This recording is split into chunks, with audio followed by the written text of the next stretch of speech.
TV with technology. This webinar is hosted by Asian and is a requirement for for my subject seminars in health informatics and MSHI. So to start with, let's have a short background on the field of new biology with bioinformatics in it.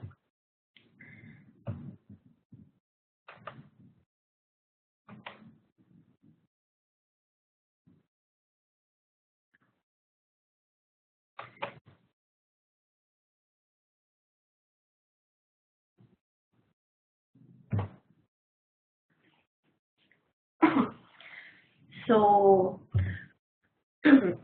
the old biology, in the old biology, the most challenging task for a scientist is to get good data. While in the new biology, the most challenging task for a scientist is to make sense of lots of data. So currently, we're in this field of new biology, having bioinformatics by our side to make the field of science a lot easier. So bioinformatics is an interdisciplinary field that develops methods and software tools for understanding biological data. It is also defined as the study of information content and information flow in biological systems and processes. We can simply define it as the science of organizing and analyzing biological data.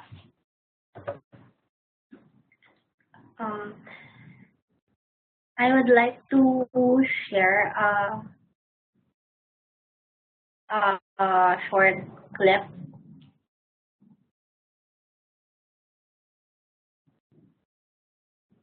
titled Disco Docking, Computational Drug Design.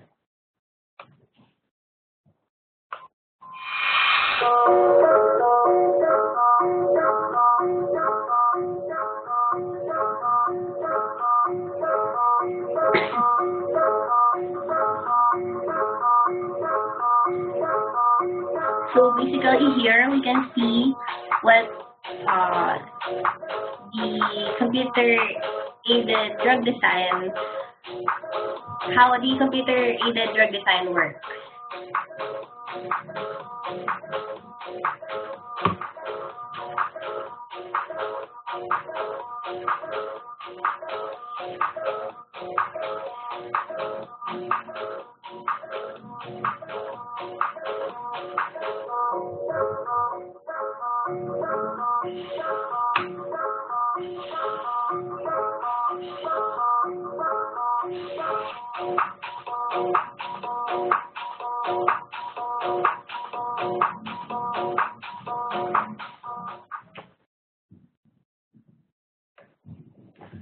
So from there, the applications of bioinformatics in the current world, so from gene prediction to structure prediction to expression analysis, now we're moving forward to drug discovery and compound screening.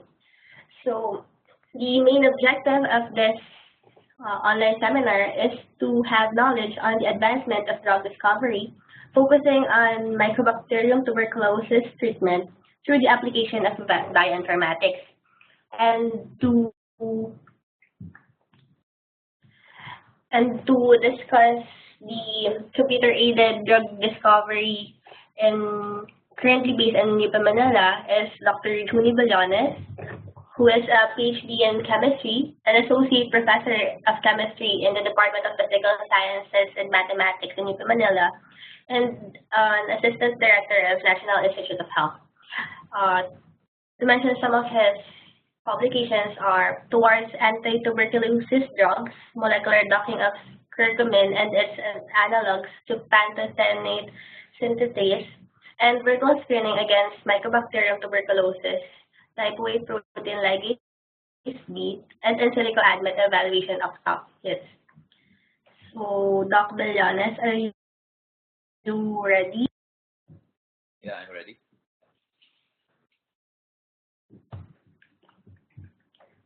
So I'll be sharing my desktop. Okay. And you just tell me if I should proceed to the next slide already. Okay. Okay, good evening, everyone. Can you hear me? Andre, Anika, Ara, Francis, John? Can you hear me? Hello? Yes, sir. Yes, you can hear me. Okay, so I can now proceed. So you can see rational drug discovery. I also name it desktop drug discovery and development because the process of discovering leads and designing compounds or developing potential lead compound into a drug is first done using a computer. So I entitled my presentation Desktop Drug Discovery and Development. It has several names you will encounter in different journals. This technique is also known as computer-aided drug design or CADD, computer-aided molecular design, computer-aided molecular modeling, and in some papers it's called in silico drug design. In silico means the drug design is done in a computer, which of course basically uses silicon chips in computer-aided rational drug design. So you must be familiar with these terms if you're interested in drug discovery and development using computational tools. Next, please. Red.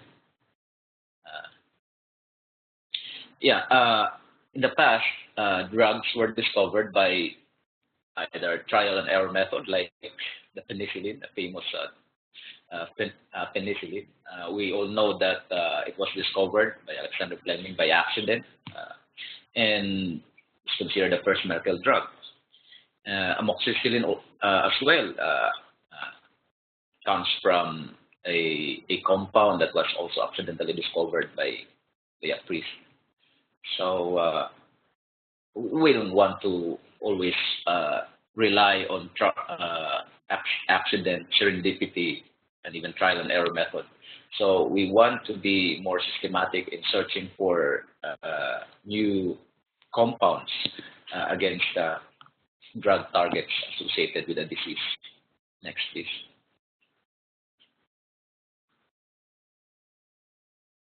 So in this figure, you can see that the first antihistamine was discovered after more than 1,000 experiments were done. So imagine the cost, the effort that was spent in order to discover the first antihistamine is unimaginable.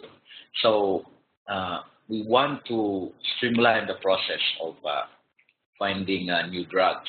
We don't want this approach to be used every time we want to discover new drugs. The first antihistamines was discovered in 1950s, and as you can see, drugs may also come from laboratory chemicals by trial and error method of testing each and every compound that can be accessed either from the lab or from natural sources. Next, please. This figure shows that the entire drug discovery and development process is a very tedious process. It requires around 5,000 workers, including scientists, and as of now, this number is not updated. I learned that to develop one drug, it will now take at least $1 billion to develop that drug, and will require around 12 years to fully develop a new drug. So you can imagine how costly and how labor intensive this process is. And so today, many pharmaceutical industries try to utilize the available computational tools in order to uh, shorten this process and also cut the cost of the development of single drug. You can see starting from around 10,000 compounds, just 10,000 compounds. To reach the preclinical stage, you have to reduce this number to 250, and you only test 5 compounds in the clinical trial phase. And hopefully, out of these 5, one will reach the market, gets FDA approval. So that's how hard it is to develop new drugs. Okay, next.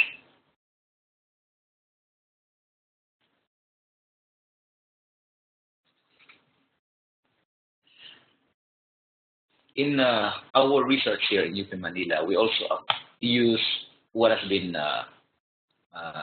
employed in many advanced laboratories abroad and a pharmaceutical industries, we call rational drug discovery. This approach, which is not trial and error or by serendipity, it utilizes computational tools and computational approaches in discovering new lead compounds and in the development of leads into a drug. And by the use of computers, you save a lot of money. You don't have to test each and every compound that you can think of in the lab using very expensive reagents. We can test it first in a computer. We can evaluate its properties, especially the potency and its other pharmacodynamics and pharmacokinetics properties before performing the actual experiment in the lab. And this approach utilizes biochemical and chemical information, since that the drug target is examined very carefully. It is modeled, and the model is generated in such a way that it mimics the real one, the native structure.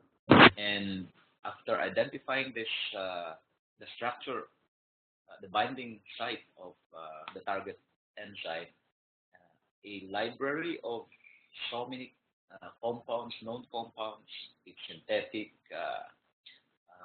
natural, and semi-synthetic compounds, they are mined. I mean, a computational tool is used to search for a compound that matches the requirement of the target site. So it uses biochemical and chemical information. So it's kind of scientific. It's not trial and error, and not by accident if a drug comes out of this activity. It also employs in silico filters. The use of in silico filter is to speed up the search process. By employing filters, you can easily remove compounds that are not good candidates to be a drug. So an example of a filter is, if you are familiar with the Pinsky rules, according to this rule, the molecular weight of a good drug must not be greater than 500. The number of rotatable bonds must be not greater than 5. The solubility measured by C log P must not be greater than 5, and so on and so forth.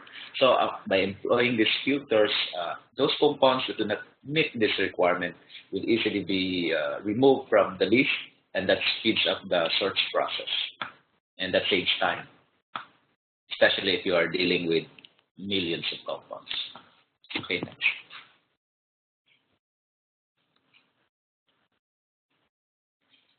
This is another figure showing how the drug design process is done or is performed in any pharmaceutical or a drug discovery laboratory.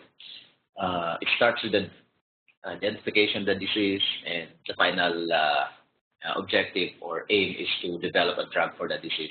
You can see that this process involves so many disciplines. It involves about bioinformatics, which is involved in developing or in generating the three-dimensional structure of a protein, probably from the sequence, from the primary sequence and of the protein, and the protein in turn is probably generated from the gene. So bioinformatics plays a role in establishing the drug target. Cheminformatics is involved in determining the properties of the molecules based on their structure. So, like functional groups, number of halogens, etc. These factors affect the overall property of the molecule. Biology, of course, tries to find the different biochemical pathways associated with the disease, and also probably isolating the enzyme responsible for the enzyme that can be acted upon in order to alleviate the disease. Medicinal chemistry is involved in lead searching, lead optimization, and in the drug development stage, even in the clinical trial phase. So it's a multidisciplinary process.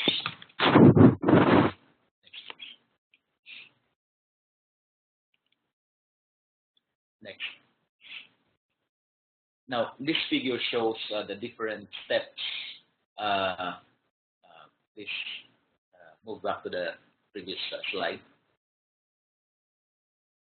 You can see there are several steps from disease-related genomics down to the clinical trials. For example, target identification, target validation, lead discovery, lead optimization, clinical tests.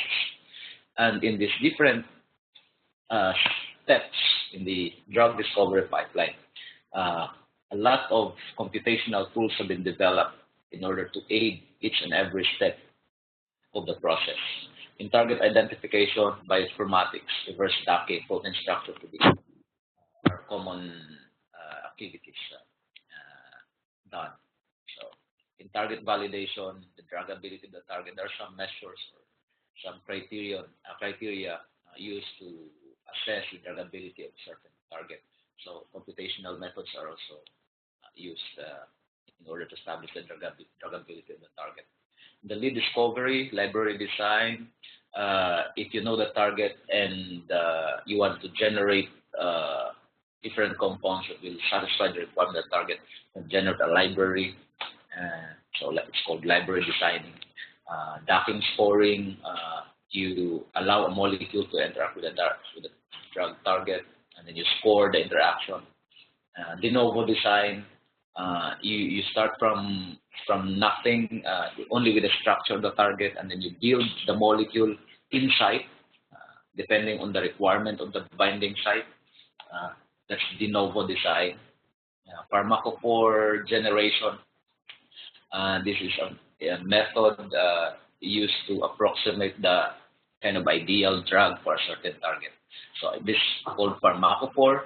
Can be generated based on the structure of the binding site or based on a set of compounds that have known activity against a certain target. So this ideal molecule is called a pharmacophore. It contains the essential features required for a molecule to become a drug. And sometimes the issue of flexibility is very important because the inhibition of a certain enzyme, for example, may not be competitive. So even binding some other sites may cause some changes in the structure of the protein, and because of this conformational changes, the function of a particular protein is changed, and that may stop the biochemical process of interest. So that's also a concern, and this can be done computationally as well. In the lead optimization, you have QSAR. QSAR means quantitative structure activity relationship. It is in this method, you establish the relationship between the structure of the molecule and its observed bioactivity. So it's the target here, or the objective here, is finding an equation or a model that will explain the observed action of a compound based on its structure. And in preclinical tests, in situ admit prediction, this is an important step as well, because so many candidates, good candidates, are discarded in the end because they are found to be toxic.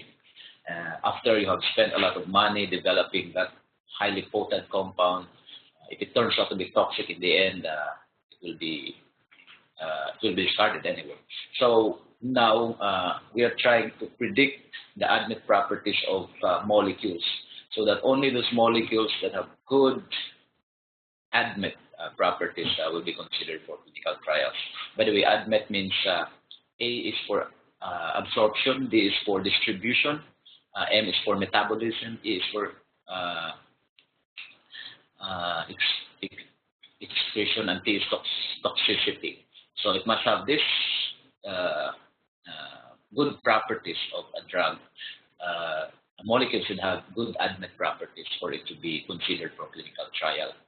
So many efforts are now devoted also on predicting ADMET properties, which is very essential. If we want to fail, if we fail, we want to fail early.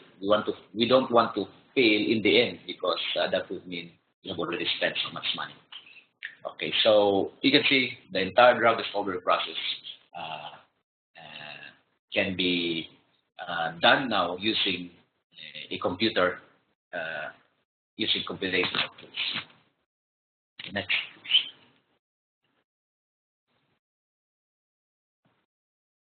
Okay, this figure shows that it starts with a molecule. Look at the molecule at the upper left corner of the figure, and this is very applicable in Philippine drug discovery setting. In most discoveries in the Philippines, drug discovery related activities in the Philippines are on finding new compounds from natural sources, like from plants, from animals, from marine life. Many scientists in the Philippines are involved in isolating new natural products, like the one shown above. So if one is able to isolate new compound, what one can do is to find the compatible or probable drug targets for that newly discovered compound. So even before performing the actual assay, you don't know what kind of assay you're going to do. Probably what one can do is first search for a different proteins associated with different diseases, so that the one that has good interaction with the newly discovered compound will be the target enzyme, and then that target enzyme, of course, is an associated disease. Then that's the time that you perform the bioassay related for that enzyme. So you save time of money and effort in performing different bioassays, just for one to know the appropriate application of the newly discovered compound. So this process, this method is called reverse docking. It's called reverse docking because in normal docking, you have one drug target, and onto that drug target, you allow so many compounds to interact with. But in this case, you have one molecule, and you allow it to interact with so many different targets. And I like this method. It's appropriate for us. Okay, next, please.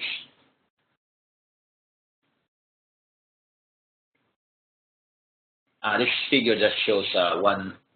I encountered one paper in 2010 showing that the compounds, the known compounds, and the known protein, they can be studied systematically, and one can find the right protein for a particular compound with a characteristic structure.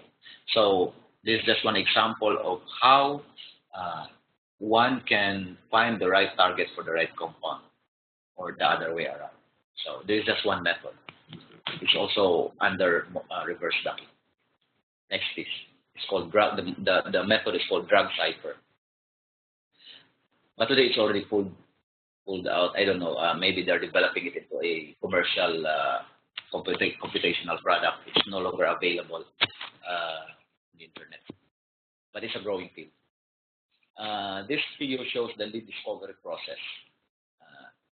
You can see at the top, one usually starts with the experimental structure, usually the X-ray crystallographic structure of the protein target. But sometimes the crystal structure is not available, only the structure generated from the NMR data. I prefer NMR structure from NMR data because that structure must be based on the solution structure, I mean, the structure of the target when it is in solution. Because in the X-ray crystal structure is the solid state. It may not represent the real one in solution. But starting with the structure of the target,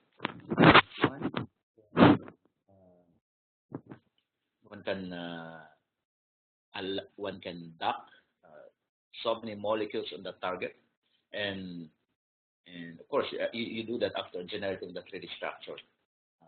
From the primary sequence, you generate a model of the drug target, and then after obtaining the 3D structure of the drug target, you can do two things. Either you design new compounds based on the topology and electronic requirement of the binding site. You call it library design. You can tap a database of compounds and dock these compounds onto this target. And in both approaches, you will generate or obtain hits, or it's called hits. These are compounds that satisfy the requirement of the drug target. So it's kind of plus minus. If you consider the drug target, the binding site is a plus, the compound hits are the minus. They complement each other. So if the target is the donor, then the hits must be the acceptor, something like that. And then the hits can be further modified to be considered leads. From hits are not perfect drugs. I mean, they are druggable. They can be generated, transformed into a drug, but you have to do something first to improve all their properties, especially the ADMET properties. So, and then you obtain the leads. Okay, next, please. Do you have questions so far? Any questions so far? None. So can we proceed? So after identifying the lead, it is lead optimization. So you can see it's an iterative process. In optimizing the compound process, of course, you can imagine you have to try different combinations of functional groups on a certain core structural motif that characterizes the pharmacophore. Each and every modification has to be tested. First, it has to be synthesized in the laboratory, and the synthesized drug will be characterized to establish its identity, and it has to be tested in the lab for its actual bioactivity. And then if the activity is not good, and then you have to do another lead optimization process until you get the right structure with a very high activity. And then you proceed to the preclinical development. You have to test for its absorption, distribution, etc. Next, please.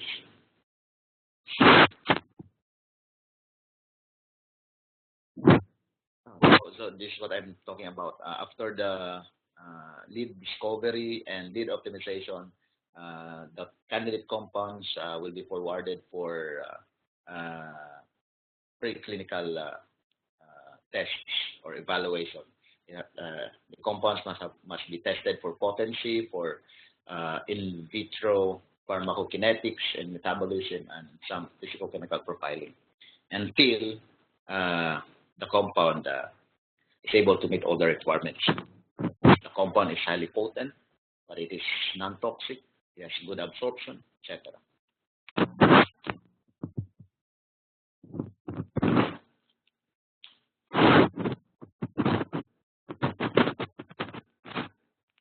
Next, please.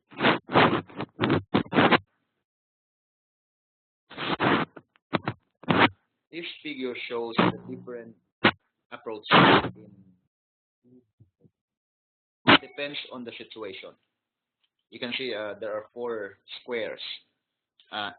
If let's start from the lower right corner. It's called library.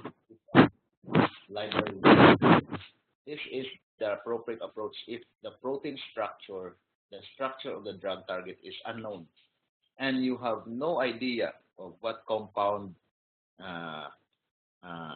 will be able to inhibit the drug target, the unknown drug target. Meaning, you have no idea of the compounds that can possibly alleviate the disease. So entirely, you have nothing to start with.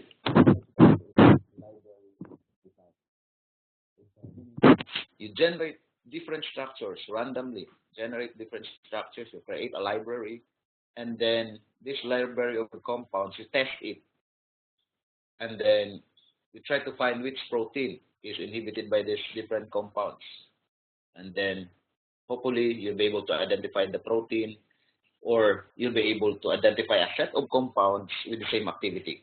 So either way, you can use the identified protein, or you can use the set of compounds that display the same activity. And then moving towards the left, you call it the design. This is possible if the structure is known. If you don't know the compound, possible compounds act on the target. So if you know the structure of the target, you can design the compound based on the structure of the target. It's called de novo design. In the upper right hand corner, it's called ligand-based design. You know a certain set of compounds, they act on a certain target, but you don't know what target it is. The target is unknown, but you know this. There is a set of compounds with the same activity. Based on this, you find a common set of features or properties in this set of compounds that will characterize kind of ideal. So you don't know the target, but you can design a drug based on the common features of this set of compounds. The ideal case in drug discovery is one in which the structure is known and there are known ligands or known inhibitors or known substrate for the drug target. This is an ideal case to start with. So it would be easy to find new compounds if the structure is known, and if you have already start few compounds, known compounds with known activity against the target. Next, please.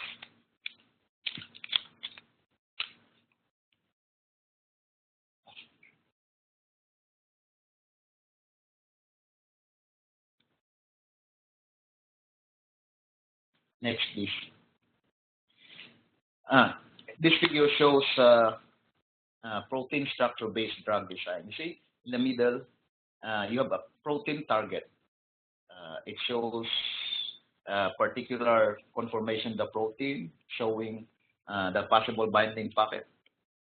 And then what you can do with this information is to search for compounds from databases and allow them to interact with this target protein, and then the interaction is scored. So each and every compound tested has its own score, and then they are rank ordered. So the compounds with the good scores are considered for further analysis, like for example, actual molecular docking. You can alternatively perform high throughput screening if it's available in the lab. That is quite expensive. But our approach is to perform virtual screening, the one shown in the left, because it is less costly. We only need the computers and softwares to do this screening, to obtain the hits. Next, please.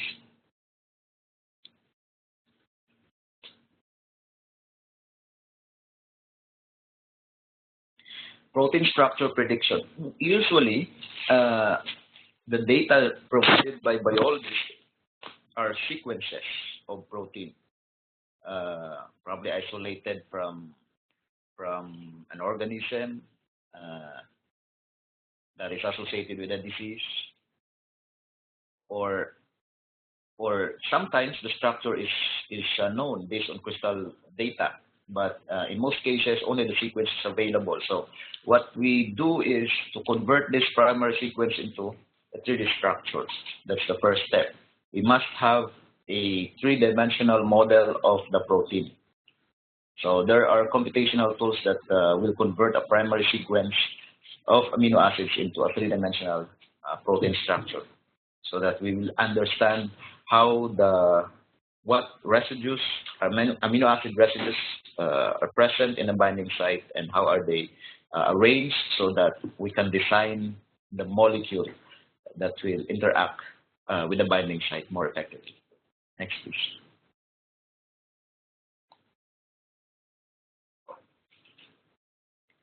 This figure just shows how the energy of the interaction is obtained.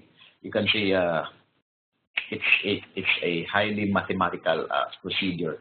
Of course, in the eyes of a computational scientist or chemist, this equation is very simple, because the actual we call it force field employed in calculation is much more complicated than what is shown in this figure. What I'm going to say at this point is all possible sources of contributions of energy are included in the calculation of energy for both the molecule, the candidate drug, and also the protein. So bond length, bond angle, torsion angles, variations of these parameters are considered in calculating the energy. Next, please.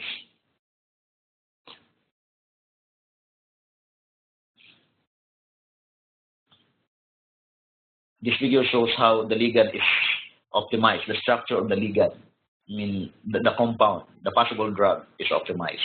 So again, to get the optimized structure, so-called ideal structure for the compound, one has to vary the different structural parameters like bond length, bond angle, torsion angles, and find the right combination, so that the lowest possible energy, the one that corresponds to the most possible structure is obtained. That's the goal of computation, especially the optimization process. Next, please. This figure shows that if you know, please look at the structure of the structure of the protein at the upper right-hand corner of the figure. If you know the structure of the binding site, one can generate an ideal molecule that satisfies the requirement of the binding site. That ideal molecule possessing the required functionalities, the required size, the required shape, just to complement the requirement of the binding site, we call it the pharmacophore. That pharmacophore is used to screen a database of compounds. So the program will try to find compounds that is very close in terms of shape, structure, and functionalities of this pharmacophore.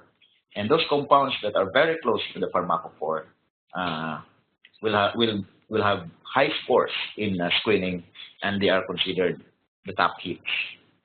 Then eventually the top hits will be tested experimentally and developed further, and so on and so forth. Next, please.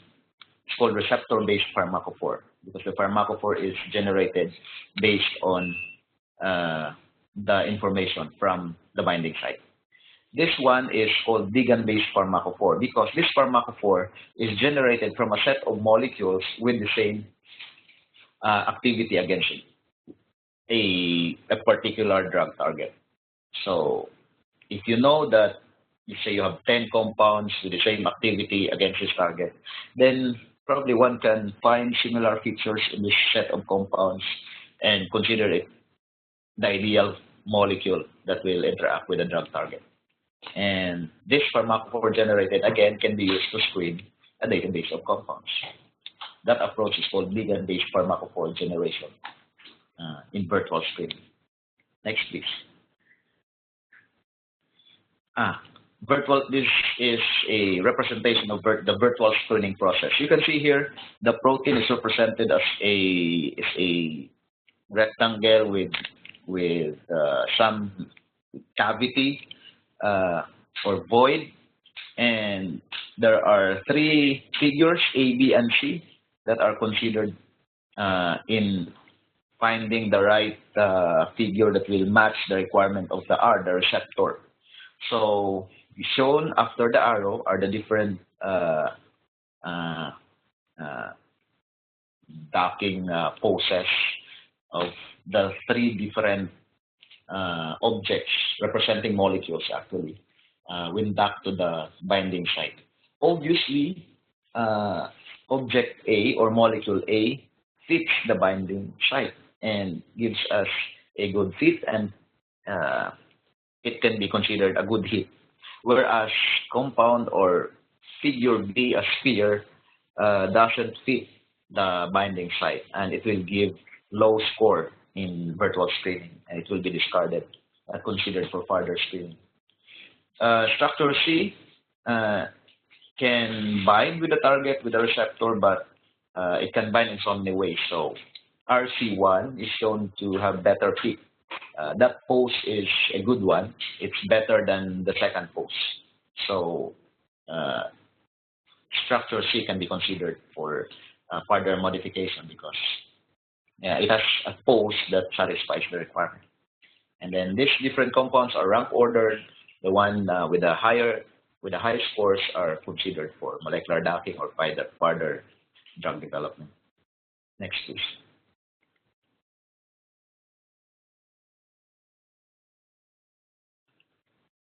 Molecular. This is how the energy or the scores are generated or obtained.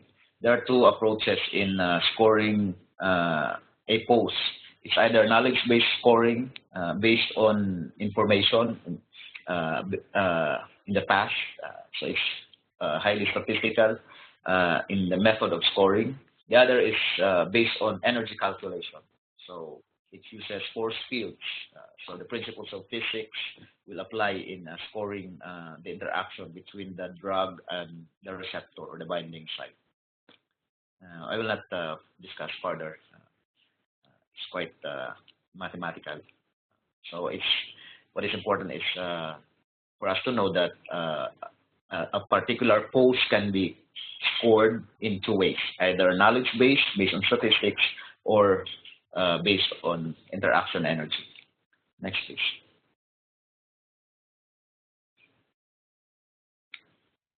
This figure shows that how the compounds after screening are arranged in order of increasing binding energy. The more negative the energy, the greater the binding energy. It means the better is the interaction, the stronger is the interaction between the compound and the target site. So the result of virtual screening is a rank ordered list of compounds, and we usually take or consider the top 10, top 20 compounds in the list and subject them for further structure optimization process. Next, please.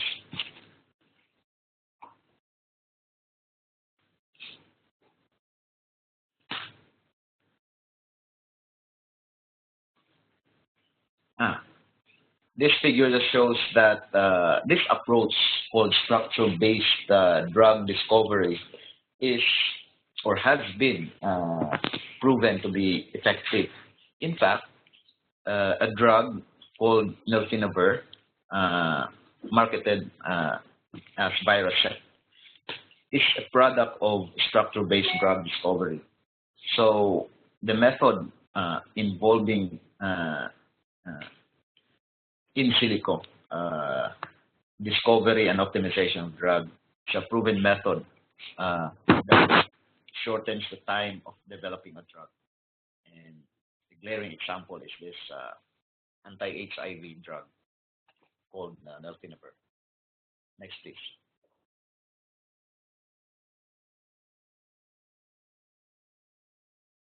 And also this list of compounds or drugs that you may all know. These are also products of structure-based drug design and drug discovery. Companies like Bristol Myers, Merck, Novartis, their drug discovery process heavily relies on computer-based approaches in order to save money and time in developing new drugs. So captopril, delfinavir, imatinib, these diverse drugs were discovered using with the aid of computational methods. Next, please.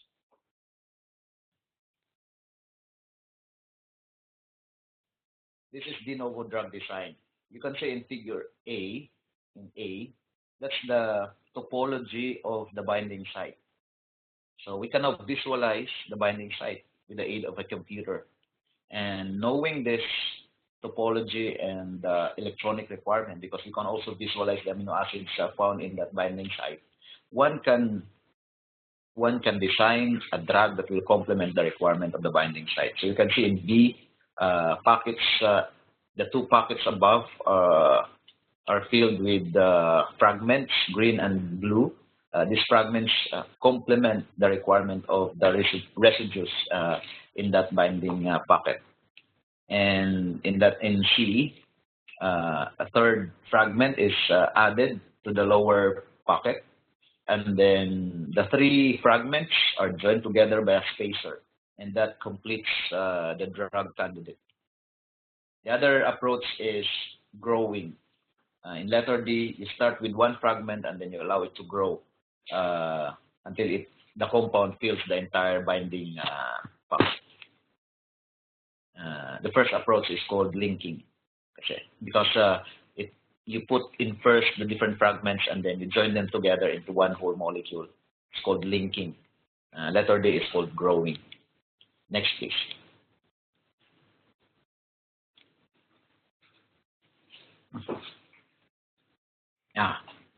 Here it is.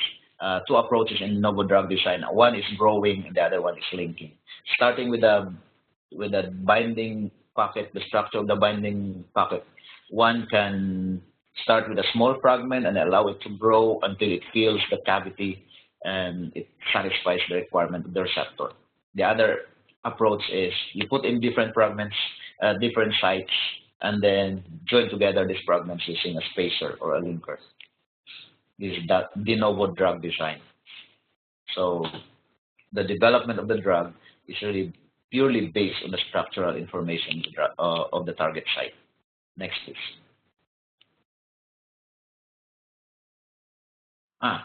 This is one method. Quantitative structure-activity relationship is a method of further developing a lead into a good drug.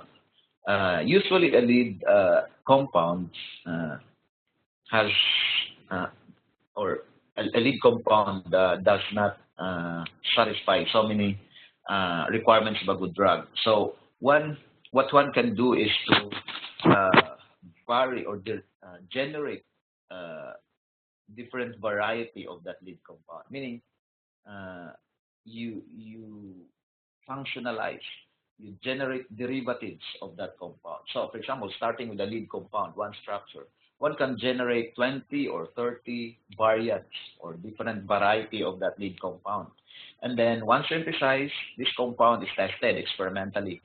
And then you obtain a biological data like inhibitory constant, minimum inhibitory activity, what we call IC50, MIC, so on and so forth.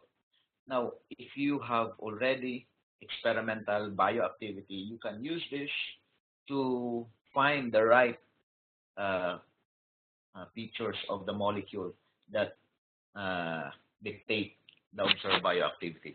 So in QSAR, you establish the relationship between biological activity and the different molecular properties. Once you have identified a good equation or a model, it's easy for one to fine-tune the structure, to tweak the structure so that the biological activity is enhanced. So that's the role of QSAR, quantitative structure activity relationship, to further improve the potency of a candidate by finding the features, the essential features of the molecule that influence the observed biological activity. Next, please.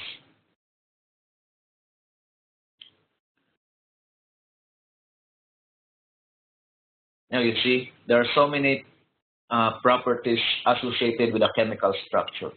Given only the structure of the molecule, one can generate zero-dimensional properties, one-dimensional properties, two-dimensional, three-dimensional, four-dimensional properties.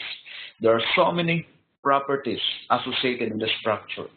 And so you imagine this voluminous data. We don't know which of these structures dictate the observed biological activity. So one can do is to generate a model that will try to identify the essential properties that dictate the biological activity. So far, there's a software called Dragon available. It can generate almost or over 4,000 properties, also known as descriptors, given only one structure. So if you have a structure, you generate over 4,000 descriptors. And imagine if you have 30, for example, 30 related structures, 30 derivatives of a lead compound. You generate 44,000 descriptors for each and every molecule. And then with this data, you mine it, you do statistical analysis such a way that the different, the essential features, the essential parameters or properties associated with the structure are identified. And you're going to use these structures as basis in further developing the molecule into a drug. Next, please.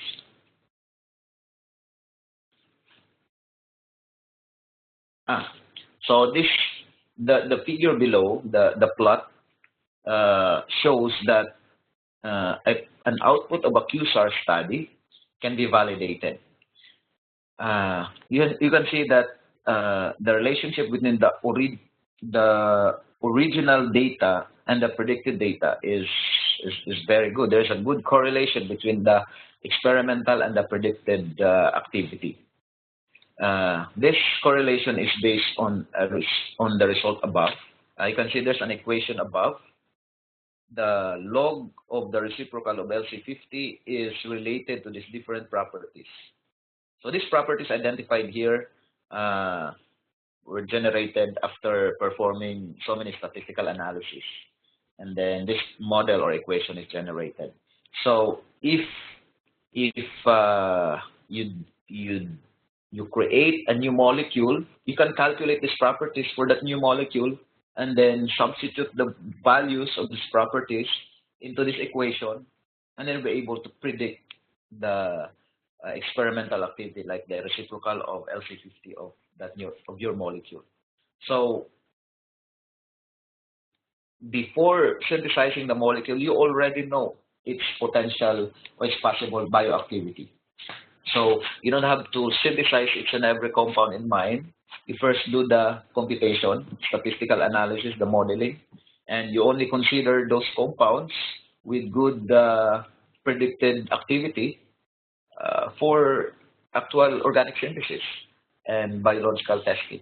So you save time, you save money, because you don't have to do trial and error method with all possible molecules that can be generated in mind.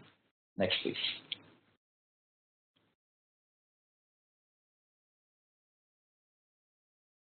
This is one of our papers on quantitative structure activity relationship study. You can see the model above, the physical descriptor model. you can see that the observed inhibitory concentration that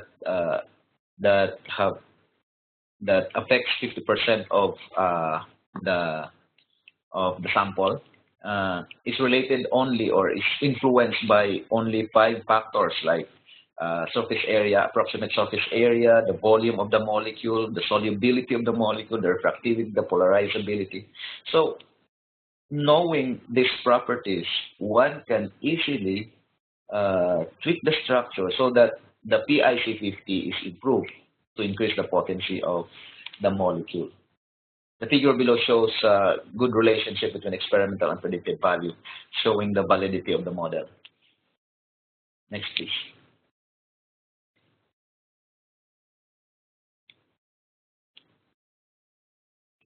This is our project in UPM Manila, computer-aided discovery of compounds for TB. We are now considering several enzyme targets in Mycobacterium tuberculosis.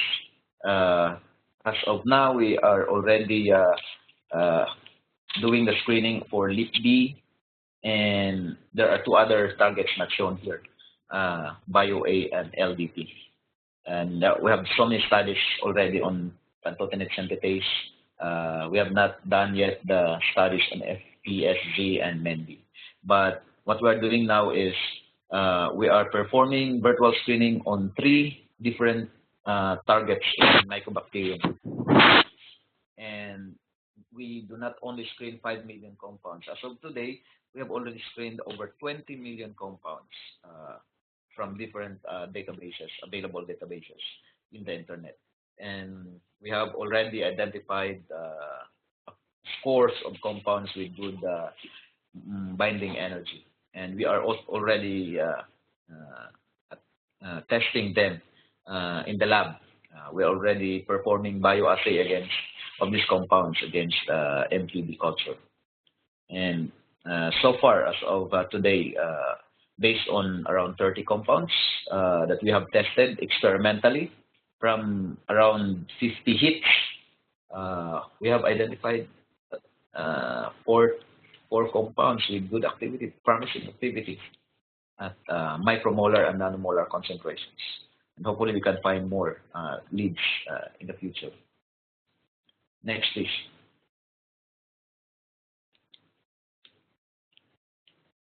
So these are the 3 targets that we are focusing at the moment, LIP-B, BioA, and LDP. Next, please. We are interested in LIP-B because this enzyme target in MTB is very important and is involved in so many metabolic processes in the bacterium. So if we're able to inhibit this enzyme, we hope that we'll be able to shut down the entire machinery of the bug and hopefully kill the organism. And MTB has no known backup mechanism that will take over the role of LIP-B. So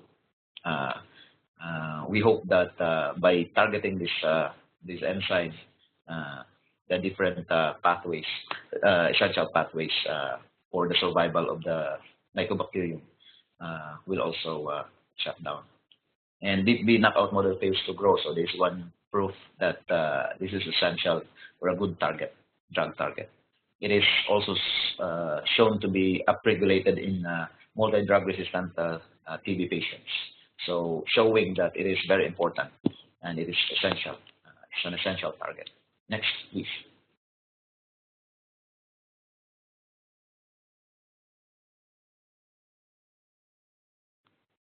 Okay. So in this figure, A, first column, shown is the structure of protein. Okay, so that's the structure of protein, generated model of the protein based on the structural information or structural data available from the protein data bank, because this information is stored in a database. We just retrieve it, we model the protein from the information given to us. In letter B down, you can see two structures, blue and red. You can see they are almost posable or superimposable to one another, meaning they are very similar in structure. That the one is the native structure, the other one is the modeled structure. So this just shows that our model is very close to the real one, and so we can proceed with the virtual screening molecular docking because we have a structure of the protein that is close to the real one. And in the upper right hand corner, you can see that red or orange sphere. That's the binding pocket, the region where the molecules will be docked. So we call it the binding sphere. So it locates the different amino acids that are found in the binding site. So it's where we dock the molecules. The one below, letter B, you can see the different spheres in green and purple and blue. These are the different functionalities required by a molecule for it to act or serve as a good candidate against this drug target. So it has different features. One set of spheres there is donor, the other set is acceptor, meaning hydrogen bond donor in particular. Hydrogen bond donor, hydrogen bond acceptor. We see hydrogen bonding is very essential in the interaction of between the drug and the target. Say, usually the interaction is intermolecular, not covalent. Seldom you encounter covalent interaction between the drug and the binding site or the drug target. We don't want covalent interaction because that would mean irreversible binding. We don't want that to happen because we want our drug to be removed also from the body. We don't want it to become part of the body. So we have hydrogen bond donors, hydrogen bond acceptors, and hydrophobes. And these are the features needed in order to find the molecules that satisfy this requirement. Next, please. This is the result of our screening. We initially screened 5 million compounds, more than 5 million compounds. We performed virtual screening, first with rigid molecules, and then we allow them to vary some angles, band lengths. We call it flexible docking. Yes. And then flexible keeping rather, and then after that we perform molecular docking on top heats. And then from over 5 million compounds, you see, we're able to reduce the number to 131 compounds.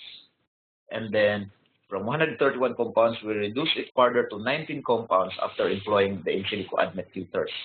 So those compounds with that are toxic, that are not soluble, that are poor absorption, that are easily metabolized, they are not considered for further studies. So we ended up with 19 compounds for this target, and you see, we are very focused at this point. Imagine if you have 5 million compounds to start with. We don't want to perform bioassay on these 5 million compounds. It would be very impractical to do that. So now, after performing computer-aided discovery procedures like what I have described earlier, we can now focus on 19 compounds. We'll test these 19 compounds on MTB culture. So it's very less costly because we don't have to consider so many compounds in our experimental studies. Next, please.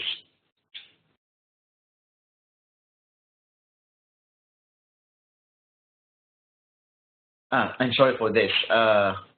These are some of the hits, the top hits with good binding energy against this particular target, LIPD.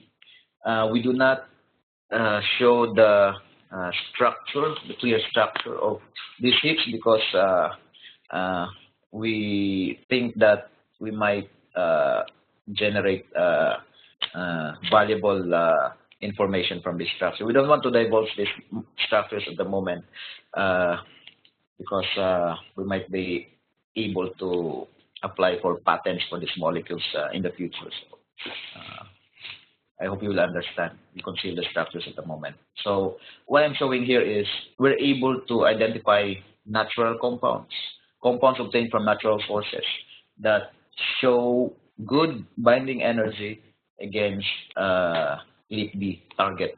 And these compounds have good ADMET properties as well. That means they have good absorption ability, they are not toxic, they do not complex with a protein in the blood, and so on and so forth. All the good properties of the drug, they exhibit, these compounds exhibit those good ADMET properties. And so we are very excited to test these compounds to our MTB culture, and hopefully we can do not only in vitro studies but also in vivo studies as well, and finally to the preclinical. Next, please. So we have natural compounds. Next, please. We have identified semi-synthetic compounds, compounds that are originally derived from natural products but modified at some point, so they become semi-synthetic because it's originally natural and then modified in the lab. Next, please.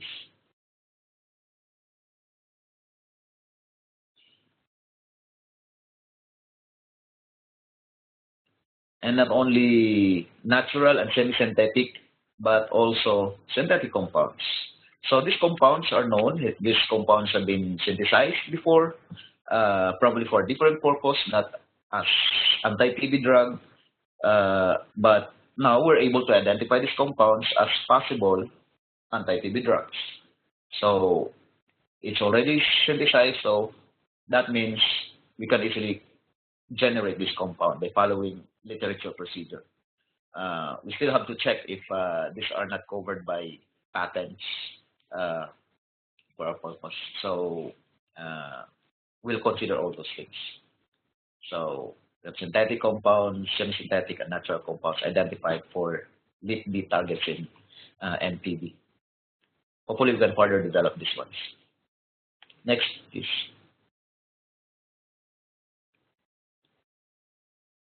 This one shows the different tests that we did with our top hits. We also perform ADMET, like absorption, distribution, metabolism, excretion, and hepatotoxicity. In addition to that, we also perform carcinogenicity, mutagenicity, developmental toxicity, irritancy, skin sensitivity, and other tests. But these are all done using computer programs. The basis here is statistical. Based on so many data on these properties and toxicity, given the structure of a molecule, one can predict its ADMET properties based on previous information. And we analyze previous information statistically and predict their ADMET properties. Next, please.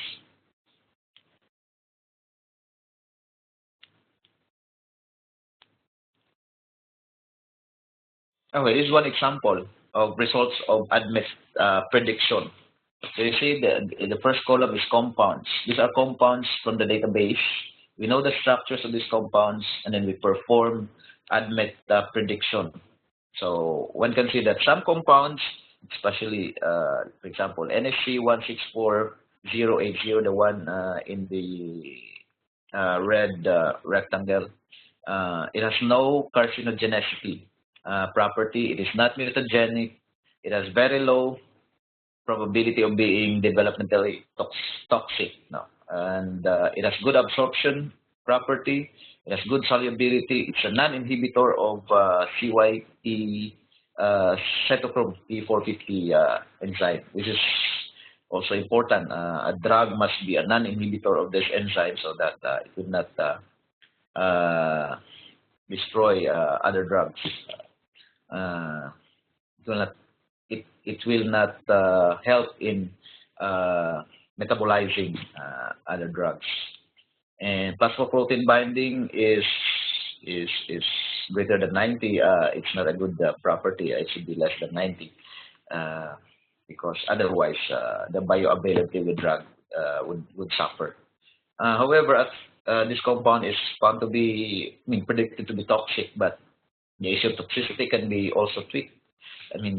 You can control the dose, or you can further modify this compound so that the toxicity of the molecule is removed. So this is a good lead, considered a good lead, this compound. Okay, next please. So you see, before we perform the actual experiment, we already know which compounds will become toxic, will become good drug candidates.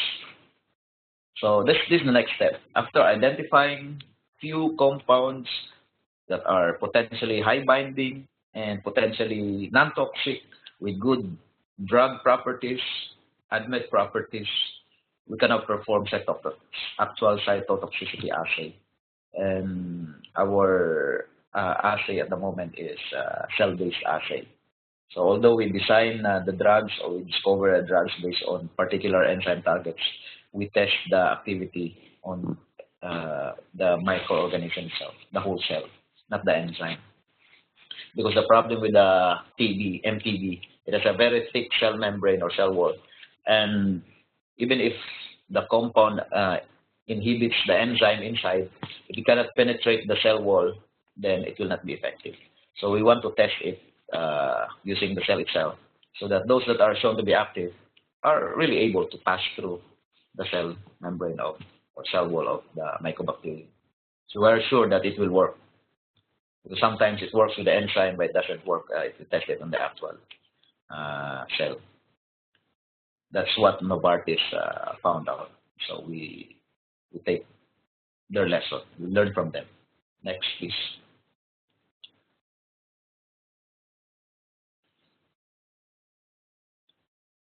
Actually, we have already identified 4 molecules or 4 compounds with actual activity, with that demonstrated bioactivity against Mycobacterium tuberculosis. So actually, we are now in the process of synthesizing these 4 compounds. So the next step is the synthesis of the different variations or derivatives of the 4 compounds. So we do the synthesis in the lab. Our lab in College of Arts and Sciences is ready for the synthesis of our top hits. Next, please.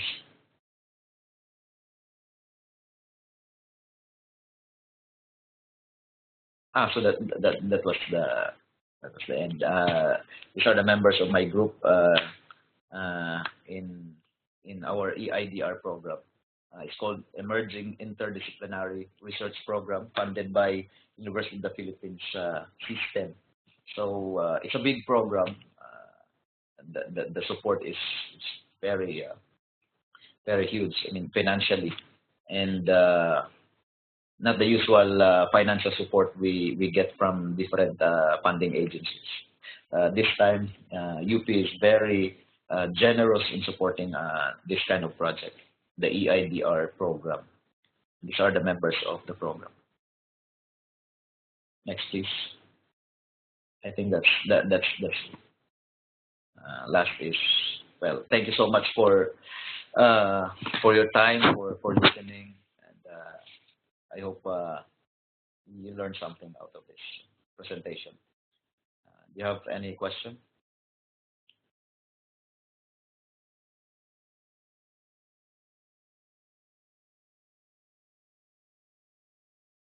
Oh, it's good. We already have 15 attendees.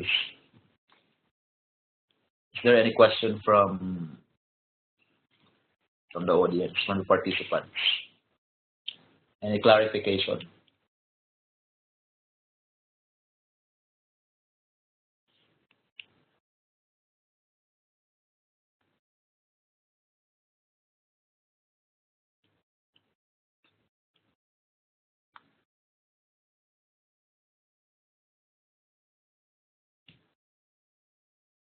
Ren?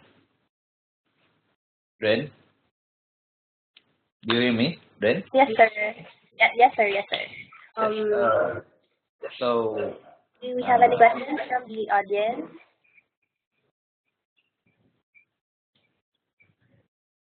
that's how drugs are generated or designed these days.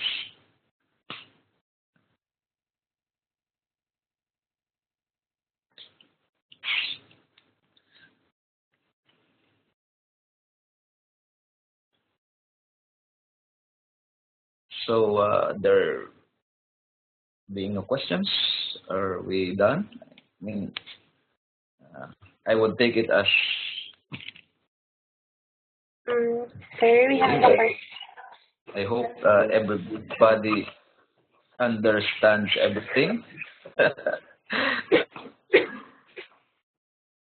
Sir, I have a question raised by Ms. Amy Mendez. Okay. How long does this usually take for that kind of study for discovery of new drugs? How? In your case, how long have you been working on TB drug discovery? Okay. It took us almost half year or 6 months to screen 22 million compounds against LIP-B target. One target. With 22 million compounds, it will take 6 months using, we have 4 CPUs working together in parallel. Okay, so that's how long will it take to perform virtual screening, and then docking and ADMET prediction. And then now we are in the testing stage. We're performing the actual bioassay in UP Diliman, and we have already set up in CAS for the synthesis of our lead compounds. So the synthesis part will also take probably a year or two to prepare the compounds and analyze, to test and test their bioactivity and analyze, perform QSAR analysis. It will take probably another 6 months, and then after that, hopefully, we'll be able to identify compounds with very high bioactivity and with very good ADMET properties. Of course, the pharmacy people will do the actual testing of the compound and formulation and evaluation pharmacokinetics and pharmacodynamics. Then it will take another probably couple of years to perform the clinical trials. So the original 12 years to develop a new drug probably is reduced to around 6 to 8 years probably, with the use of computer technology.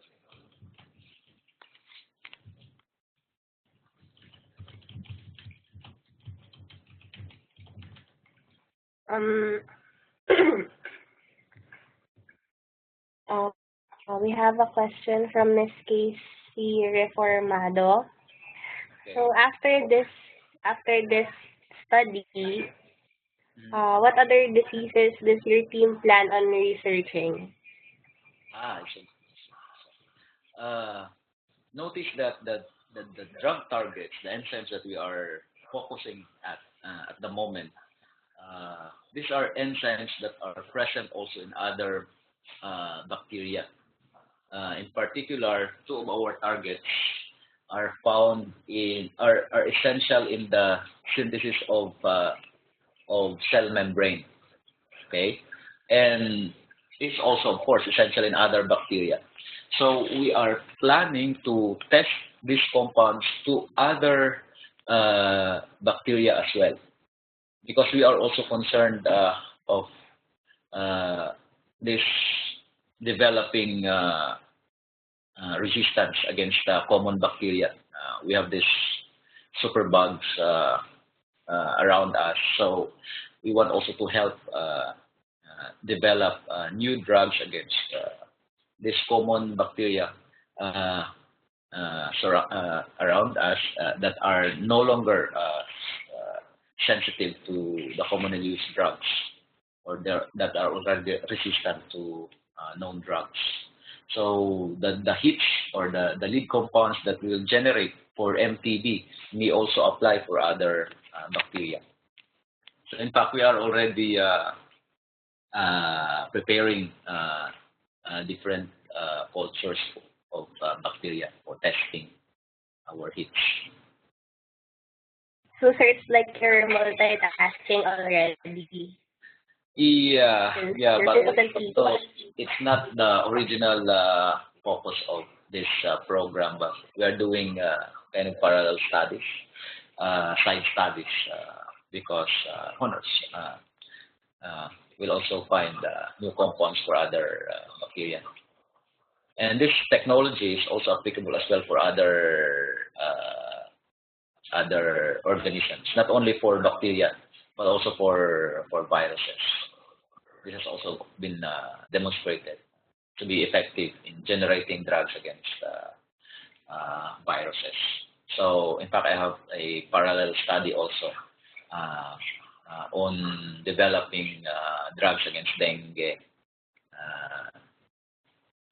virus. I think this next question is for ComSci part. What special programs do you use? I think it's pertaining to Special program. I'm using a proprietary program. It's quite expensive. For the license fee for 2 years is more than ₱1,000,000. So it's very expensive. So I hope that UP or UP Manila will be able to develop a program similar to this program that we have, so that we don't have to rely on this very expensive softwares. You can see that that the equations used to calculate energies are not very elaborate or sophisticated. Those equations for energies do not rely on high-tech Schrodinger method, molecular orbital theory. These are purely Newtonian mechanics-based equations. So they're very easy to program, I suppose. And so regarding our computers, yeah, they must be able to do programs. regarding the special program question, sir. Isn't it possible to use Rasmol? It's a freeware included in BioLinux. Rasmol.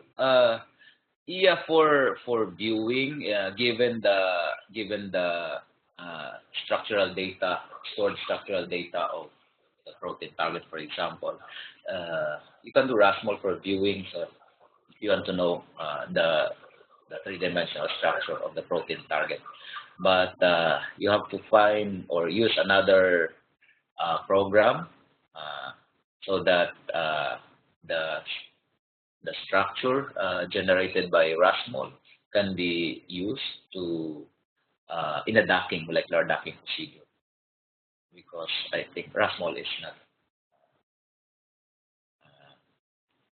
And designed. the last question, sir. I think this was somehow answered a while ago. Your current focus is Life B. Aside from this, do you plan on focusing on another enzyme?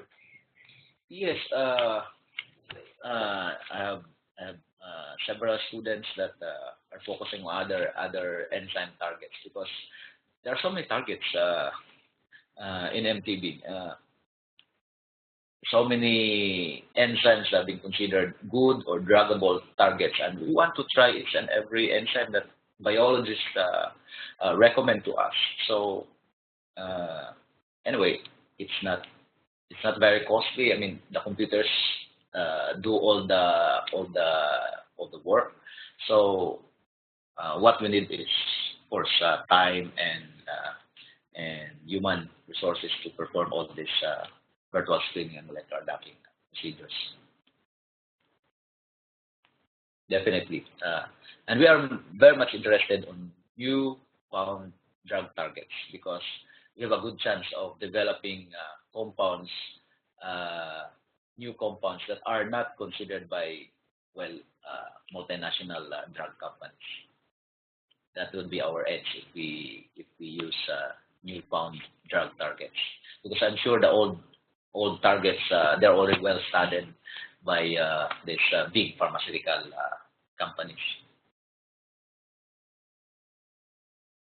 Okay, I think that's those are all the questions already, sir.